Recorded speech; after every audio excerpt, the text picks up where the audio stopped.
This is the legacy of Dr. Percy Lavon Julian. Dr. Julian was born in Montgomery, Alabama in 1899. His father worked as a railway clerk, his mother a schoolteacher, and his grandparents were former enslaved people. At the age of 17, Dr. Percy Lavon Julian enrolled in DePaul University while taking high school classes at the same time. He was faced with heavy segregation as he was not allowed to stay in the college dorm and was not allowed to eat in off-campus boarding homes either. He then finally found his place in the attic at a fraternity house in return for working there. Dr. Julian then went to become valedictorian of his class, earning a degree in chemistry. After graduating, Dr. Julian taught at Fisk University. In 1923, he received the Austin Fellowship in Chemistry to obtain his master's degree at Harvard University. But that was taken away before he had the chance to study his PhD there because of the perception that white students refused to be taught by an African American. Instead, Dr. Percy Lavon Julian worked at West Virginia State College and Howard University until being awarded with a Rockefeller Foundation Fellowship, which allowed him to receive his PhD at the University of Vienna in 1931, becoming one of the first African Americans to do so. Dr. Julian then returned to Howard University as department head for a few years before he was appointed research fellow in chemistry back at DePaul University.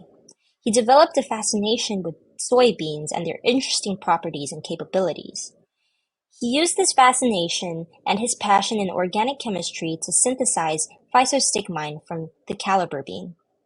Physostigmine was later used as a drug to treat glaucoma, an eye condition that damages the optic nerve.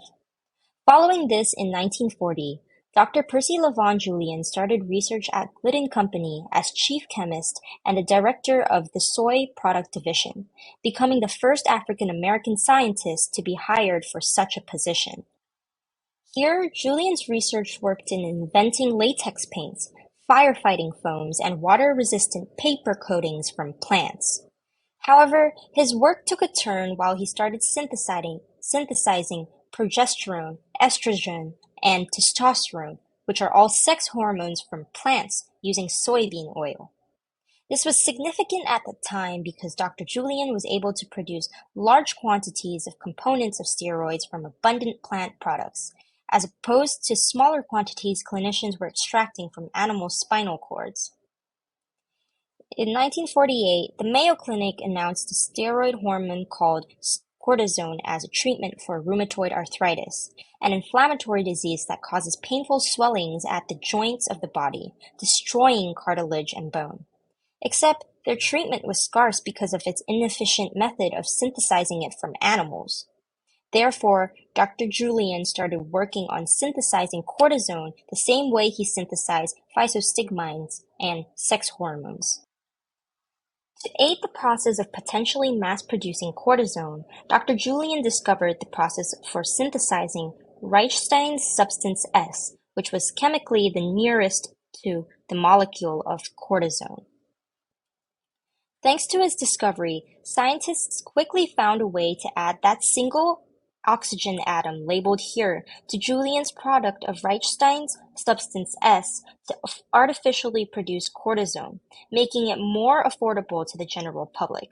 Dr. Percy Lavon Julian was one of the greatest chemists of all time, and he inspires people like me every day by not only contributing to the welfare of the world even today, but also thriving despite his extreme prejudices in his lifetime. Thank you for watching.